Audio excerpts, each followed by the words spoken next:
प्यार और रिश्तों में वशीकरण की कोई जगह होती है, और अगर हाँ तो इसे कैसे किया जा सकता है? क्या इसे घरेलू तरीके से केवल 2 मिनट में सरलता से किया जा सकता है? हाँ, तो आइए इसे विस्तार से समझते हैं। नमस्कार, आज हम बात कर रहे हैं कि वशीकरण किया जा सकता है। पुराने समय में वशीकरण का उपयोग मुख्य रूप से जानवरों पर किया जाता था ताकि उनके इलाज में मदद मिले। जानवरों को काबू में लाना और उन्हें दवा देना मुश्किल होता था। उस समय न तो इंजेक्शन होते थे और न ही अन्य साधन, इसलिए वशीकरण का उपयोग जानवरों को काबू में करने के लिए किया जाता था। धीरे धीरे समय बदला और वशीकरण का उपयोग इंसानों पर भी किया जाने लगा, लेकिन समय के साथ विज्ञान ने प्रगति की और इसकी आवश्यकता कम हो गई। इसके बाद लोगों ने वशीकरण का दुरुपयोग करना शुरू कर दिया।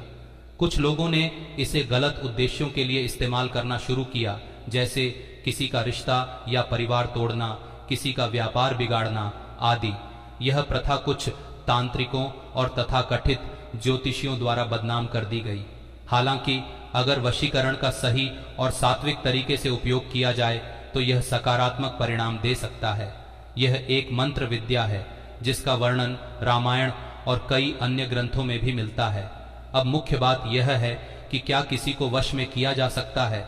इसके लिए आपको अधिक सामग्री की आवश्यकता नहीं है। 1 गिलास पानी, एक चाकू और सामने वाले की फोटो आपके मोबाइल में होनी चाहिए। यह प्रक्रिया सुबह 4 से 6 बजे के बीच या रात 9 से 11 बजे के बीच की जा सकती है। फोटो सामने रखकर ग्लास को अपने बाएं हाथ में और चाकू को दाएं हाथ में पकड़ें। फिर 5 बार सामने वाले का नाम लेते हुए मंत्र पढ़ें और चाकू को पानी में डुबोएं। मंत्र मम बशम कुरु कुरु संतम भवम स्वाहा। यह प्रक्रिया 5 से 7 बार की जा सकती है और अगर 21 बार की जाए तो इसके प्रभाव में वृद्धि होती है।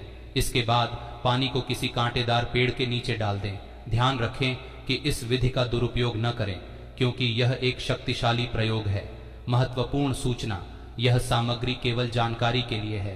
कृपया इसे सत्यापित और सकारात्मक उद्देश्यों के लिए ही उपयोग करें। अब बात करते हैं कि इस प्रक्रिया को करते समय किन बातों का ध्यान रखना चाहिए। पूर्ण श्रद्धा और विश्वास रखें।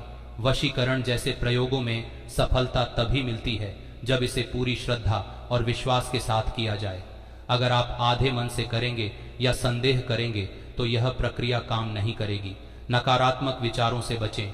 इस प्रक्रिया के दौरान अपने मन को शांत और सकारात्मक रखें। किसी भी तरह की नकारात्मक सोच, उल्टे सीधे विचार या तनाव से बचें। दुरुपयोग न करें। जैसा कि पहले भी बताया गया, यह एक शक्तिशाली प्रक्रिया है। इसे किसी को नुकसान पहुंचाने या गलत कार्यों के लिए इस्तेमाल न करें। यह आपके लिए भी नुकसानदायक हो सकता है। सही समय का चयन करें। सुबह 4 से 6 बजे या रात 9 से 11 बजे के बीच का समय इस प्रक्रिया के लिए सबसे प्रभावी माना जाता है। पवित्रता का ध्यान रखें। इस प्रक्रिया को शुरू करने से पहले स्नान करें और अपने आसपास की जगह को स्वच्छ रखें। फोकस बनाए रखें। फोटो पर ध्यान केंद्रित करें और मंत्र का सही उच्चारण करें। बचा हुआ पानी सही तरीके से निपटाएं। पानी को कांटेदार पेड़ में डालना जरूरी है। इसे कहीं और डालने से यह प्रक्रिया अधूरी रह सकती है। ध्यान देने योग्य बातें, इस प्रक्रिया का उद्देश्य प्रेम और रिश्तों को मजबूती देना होना चाहिए, न कि किसी को अपने लाभ के लिए बाध्य करना। अगर आप इसे शुभ कार्यों के लिए करते हैं तो यह आपको सकारात्मक परिणाम देगा।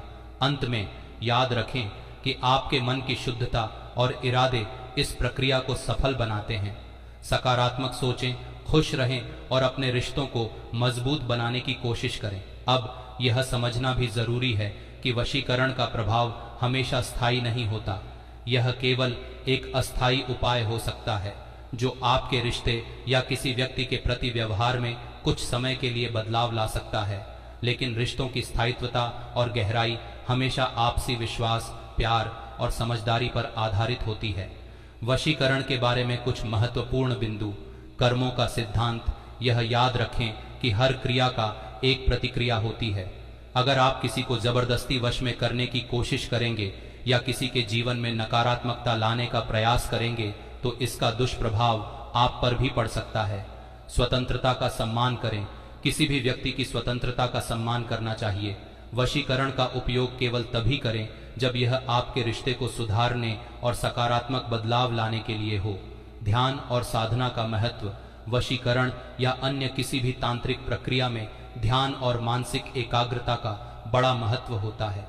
अगर आप ध्यान में कमजोर हैं तो यह प्रक्रिया आपकी अपेक्षाओं के अनुसार काम नहीं करेगी। गुरु का मार्गदर्शन आवश्यक है। अगर आप किसी विषय में पूरी तरह निपुण नहीं हैं तो इसे स्वयं करने की बजाय किसी ज्ञानी गुरु या विशेषज्ञ से सलाह लेना बेहतर होता है। रिश्तों को मजबूती देने के लिए वशीकरण से ज्यादा जरूरी है अपने अंदर सकारात्मकता और सच्चाई लाना। अच्छे कर्म करें, ईश्वर पर विश्वास रखें और अपने जीवन में सच्चाई व ईमानदारी को बनाए रखें। किसी भी प्रकार की शक्ति का दुरुपयोग न करें, क्योंकि यह आपके जीवन में परेशानी भी ला सकता है। आप सभी को शुभकामनाएं। ओम नमः शिवाय।